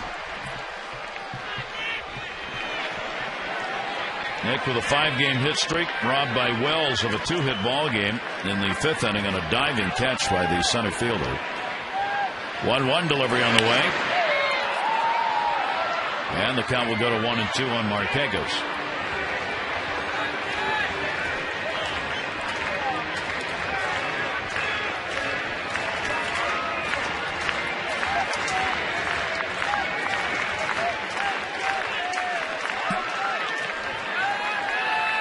Two on, only one away.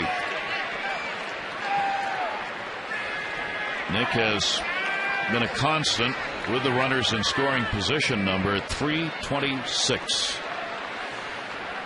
And will foul that one straight back. Yeah, Porcello got away with one right there, hanging slider up in the eyes of Markakis. Nick is now 6th in the American League with that average with runners in scoring position. Hamilton, Josh Hamilton of the Rangers leads at 378. Nick at 326. Hamilton back in the lineup, or supposed to be, for Texas tonight. Inside, turned away, and a 2-ball, 2-strike count. Well, we're back and looked at some of Markakis' numbers. You go back to last year, a lot of comparisons this year to last. 293 last year. I think at the moment he's hitting 294. The differences in home runs and RBIs, 11 this year, 18 last year, and 57 coming into tonight. 57 RBIs, but 101 last year. Something that kind of jumped out was the number of base runners that Nick had last year. 475 this year coming into tonight. 364, 110 less. Yep. I'm not saying that makes up for 45 RBIs, but certainly a lot more opportunities last year. 3-ball, 2-strike delivery. Runners going, fouled off. Another interesting note in that regard, Mike, was that Nick had driven in 31 runs in the first 94 games without Brian Roberts. Brian Roberts comes back into the lineup.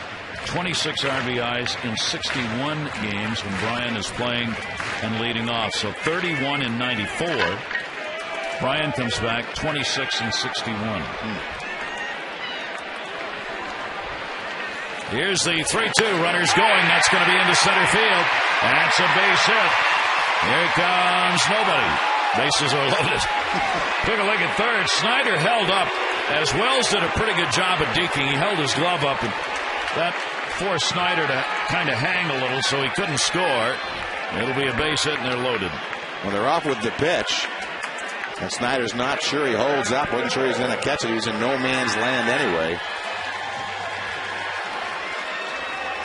Right then, you're out if he does catch it. And that will be it for Porcello. So Rick Porcello is going to come out of the ball game as he has survived a 12-hit assault against him and given up so far only 2 runs in the ball game. He goes 6 and the third innings in his final performance of 2010. The Orioles, with the bases loaded and one away, lead it 2-0.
Season is done. Rick Porcello's numbers. Yeah, but in the evening, 6 in the third, 12 hits, tying for the most he's allowed in any game this year. But just the 2 runs to this point, though, the bases are loaded. Didn't walk anybody, struck out 4. Outstanding stuff, but it's going to be the end of the run. And with that, Ryan Perry will come out. 59th game of the year for Perry. 60 innings of work, less than a hit in innings, 54. Pretty good walk to strikeout ratio. And he's one of the few Tigers have laid out of the pennyweight that's pitched real well. Last 5, he does not allow an earned run. 6 innings of work. I'm sure that's why Jimmy Leland has him in there at this moment to keep this game as is. Bases loaded. Jones takes it outside. He went around on it, though.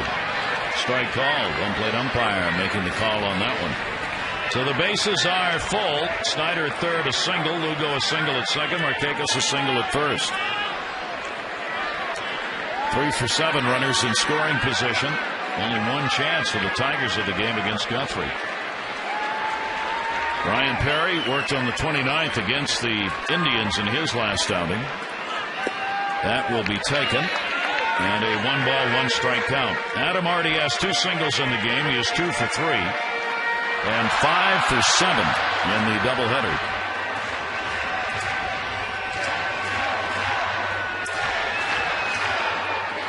A chance to break it open right here. Orioles have 1 run in on the Lugo single.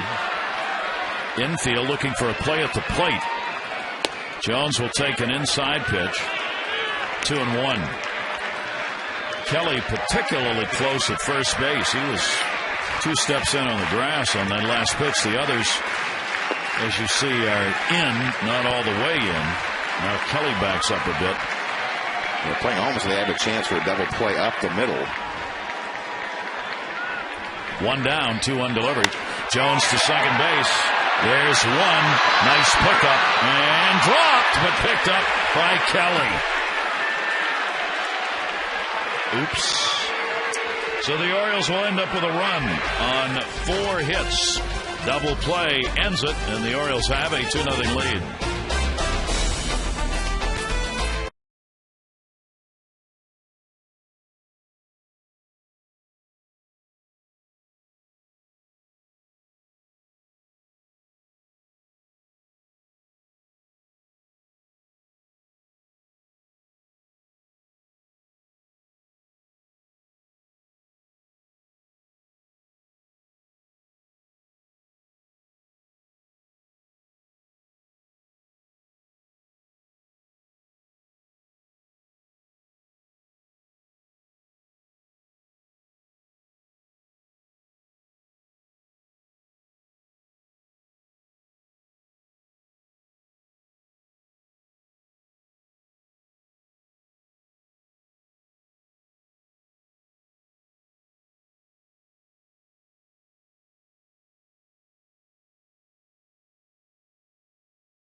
Player of the game, the candidates tonight.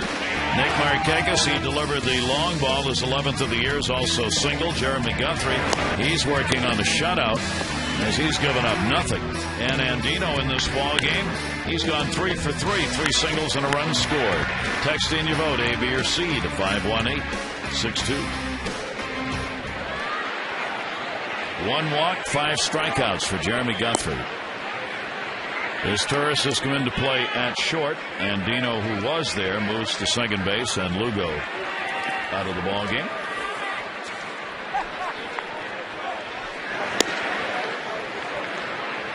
And the count goes to 2-0.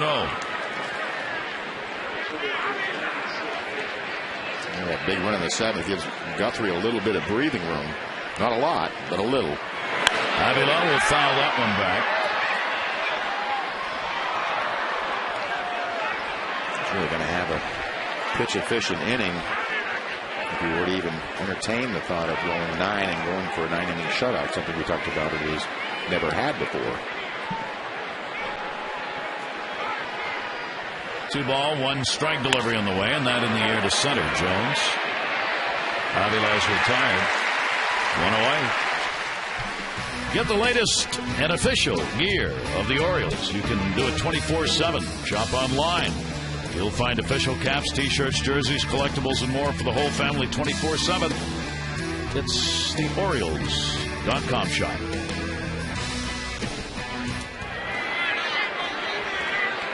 Jeremy Guthrie, 1 away. Will Rhymes coming up. Rhymes has singled, reached on an error, and struck out.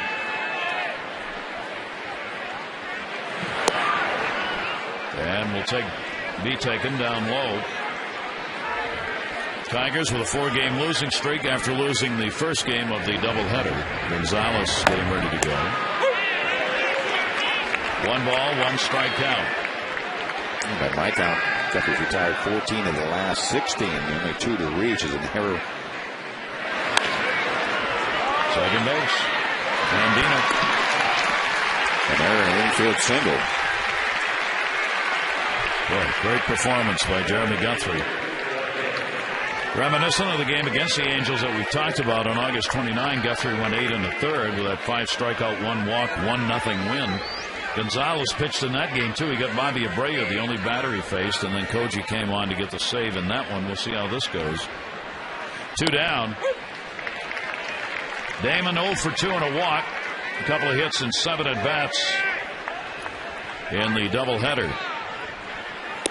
And Damon will take it inside. Damon is now 8 for 36 lifetime off Guthrie with a homer.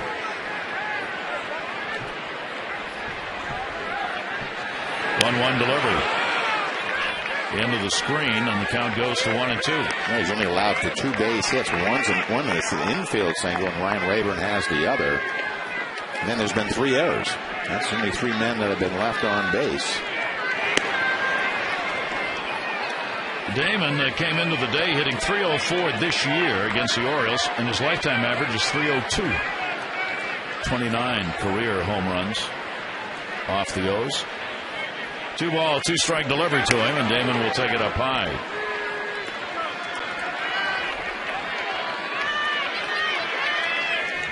For Damon here at Camden Yards, a career .322 hitter, 19 home runs at this ballpark. 3-2 delivery to him, and that's going to be in the air. Jones. Another in Detroit.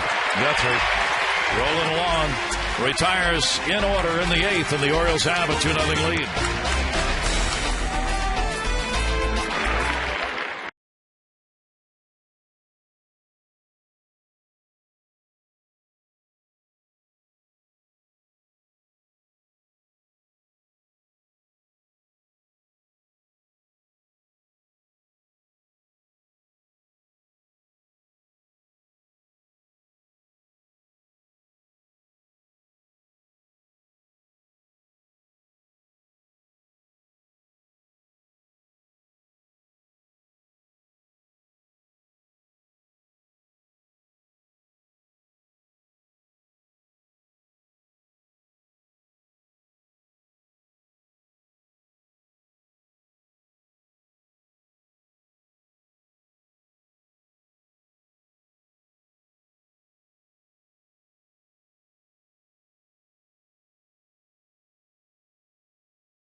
These two teams will go at it again tomorrow. Game 3, Brian Mattis on the mound against Armando Galarraga. Our coverage on MASN HD at 6:30 with those extra, presented by your local Ford dealer. Followed by game coverage at 7. All the access you need right here on MASN. Yeah, pretty good matchup. The almost perfect game master, Armando Galarraga, and Brian Mattis, who another red-hot Oriole pitcher, has gone 6-1 into the reign of Buck Showalter. Jeremy Guthrie between innings. He's out of there. What a solid performance that is. Wow. Koji O'Hara is getting ready in the bullpen. He really can't pitch any better than he did tonight.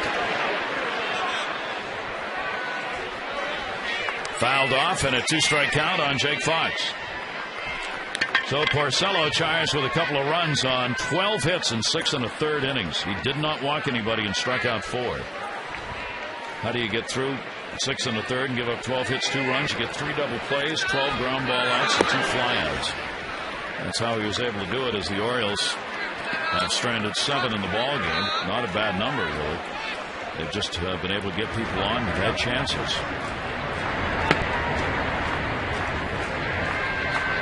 Fox with a single, 1 for 3. That got him. So Fox is on. Ryan Perry hits the leadoff batter. Take a look at this pitch. He just gets the shirt of Jake Fox.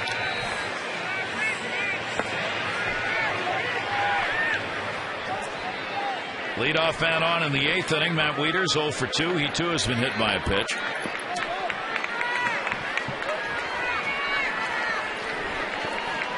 Perry came on to get a double play to end the 7th inning. And Wieters takes an outside corner strike. Matt, 381 against the Tigers on the year. No home runs and 4 RBIs.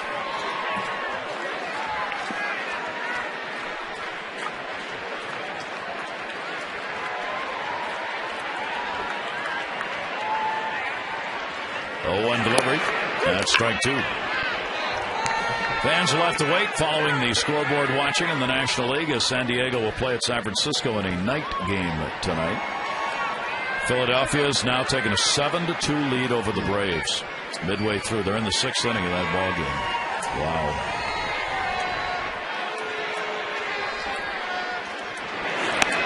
Fastball will miss up high. One of the kind of sad things about what's happened to Atlanta is, even at home, Atlanta's not been able to have any kind of celebration for Bobby Cox in his final weekend. That's true. And he said, don't do it. He said the only thing that matters is what's going on with the team, trying to get to the postseason. And that's kind of too bad for Bobby Cox. Fouled away, 1-2. And about choked up he was while Lou Piniella retired. The Braves were in Chicago at that time. And Bobby really has been an outstanding manager for a long, long time.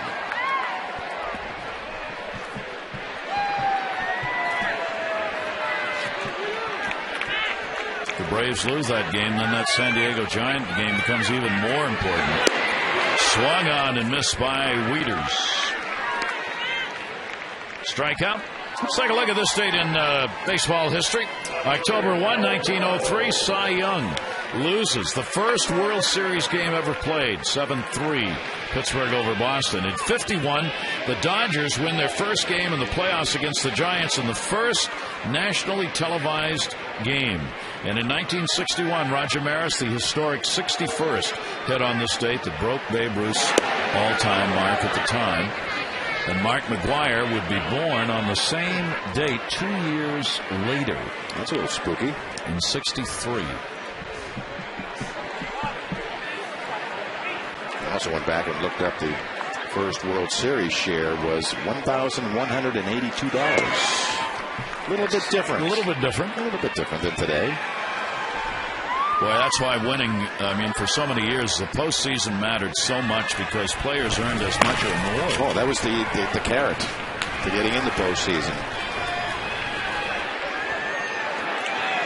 Runner at first, 1 away, 2-0 count on Reimold, 0 for 3 in the ballgame.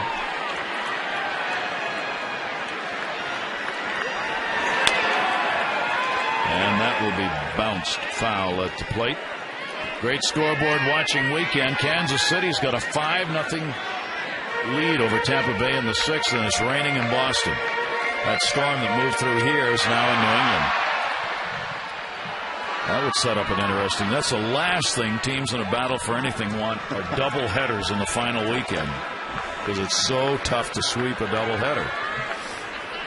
And Tampa Bay and the Yankees are battling for the best record in the American League. And both teams are really kind of on fumes. Yeah. Slow nubber to second base. Rhymes will go to first. Fox goes down to second, and there are 2 down. Robert Andino, pretty good night. He's had a terrific night at the plate. Game 2, 3 for 3, all singles. Spreading it around, one to middle, one to right, one to left. And one of the players that Buck Showalter's had an extensive look at second, at short, third base. Andino gets his second 3-hit ball game of the season. He's not had a 4-hit game this year. 2 down. Inside to him for a ball. I'll tell you about it. Philadelphia beats Atlanta tonight, and they're up 7-2 in the 6th. It keeps the door open for San Diego in the wild card, as well as their need to sweep the Giants in order to maybe win or tie for the division. Swung on and missed. Well, that's going to be a day by day. Yeah, with only a weekend left. Right. There could be a playoff possibility in the National League, which will take place on Monday, regarding San Diego, the Giants, and Atlanta. Andino, 1 ball, 1 strikeout. Runner off second base, Fox, and he's got a 4-hit ball game. First one of the year. Coming home, here's Fox. Here's the throw by Wells. The tag, and he is out at the plate.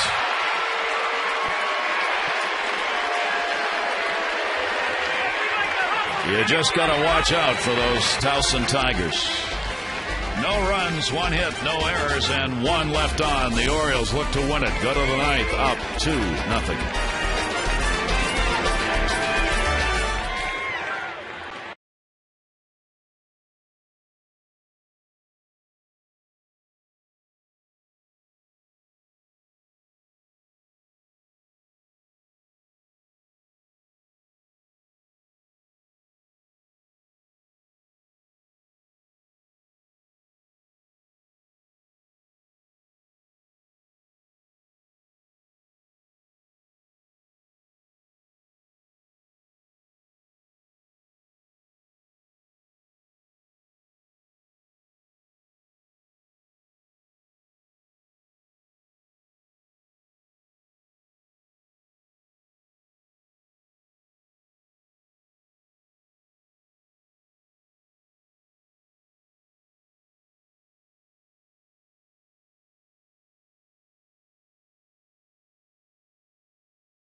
Have your bag.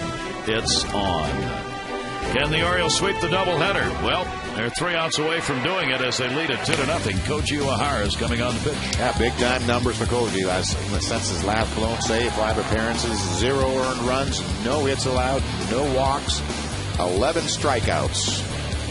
Talk about being on a roll. This is a Mariano Rivera type run that he has been on. He struck out 41 batters since issuing his last walk. That's going back to July 16th in a span of 30 appearances and 32 innings of work. It's the longest stretch of strikeouts between walks in the American League since Pedro Martinez struck out 49 batters in between walks in the year 2000. Amazing number. That strikeout to walk ratio. Boy, do you want that when you're closing. And a strike taken. Bosch leads it off. 3, 4, 5 in the lineup. Rayburn and Kelly to follow. Jeremy Guthrie waiting. Looking for his 11th win of the year. Gave up no runs. 2 hits over 8 innings. Grounded to second base. Lahara's got a cover. And nice play to get him. Took the right angle. And Dino the good toss. That looks like it was destined for right field. Brandon Snyder out of his reach. And there's Andino. Times it well. Nice accurate throw to Koji. A little more difficult things to do is to feed that pitcher on the run.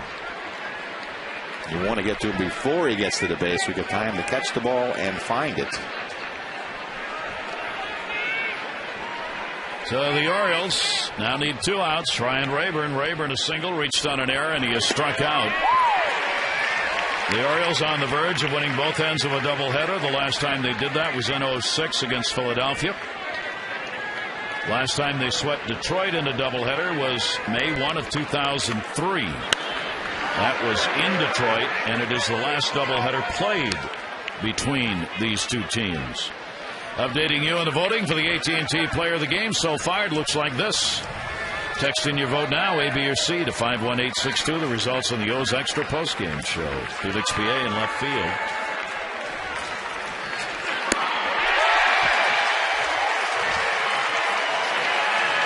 Two down.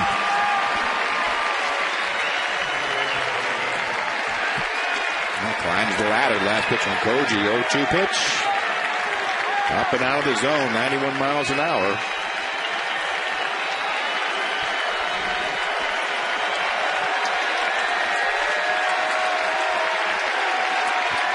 Here's Don Kelly. Kelly in the air. Right center field. Hit it hard. Deep. Markakis, Jones. And that is gone. Goodbye home run.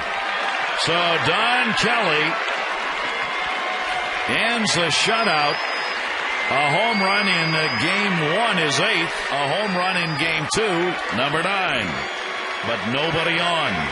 That's the key. And also that key run the Orioles were able to add up middle of the plate, dead central, 89 miles an hour. Still had some room to play with. And it is a 2-1 ball game. Here's Brandon Inge. He is 0 for 3.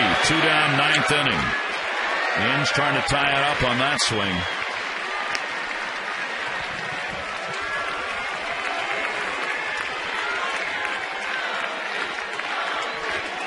The Orioles, great numbers in one-run ball games, 27 wins and 21 losses. Tigers 16 and 24. Inge will keep it alive, a base hit into left field. Brandon Inge the single. Now the potential tying run is on first base with 2 down. How about the number for the Orioles at home in one-run games? They are 20 and 6. Low middle of the plate from Koji. Inge clean single to left. Inge is on with 2 away. 4th hit for the Tigers. Koji's first earned run since September 17 in a blown save against the Yankees when A-Rod delivered a home run. 2 down. And wouldn't you know it, Casper Wells, the Towson Tiger, would come up in the 9th inning with 2 down after making a fine throw to get the final out at the plate in the 8th inning, cutting down Jake Fox, who tried to score an Andino single. Koji tried to keep him from having a storybook ending. Wells has made 2 fine defensive plays. Here's the 1-strike delivery.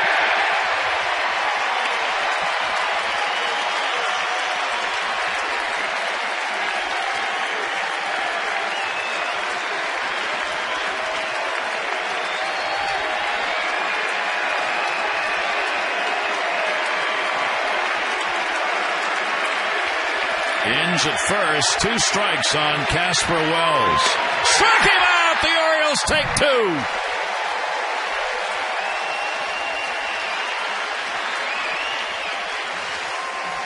1 run, 2 hits, 1 left in the 9th inning. Jeremy Guthrie will get the win, 11-14. Kojo Ahara the save, and Rick Porcello 10-12, the starter and loser for the Tigers.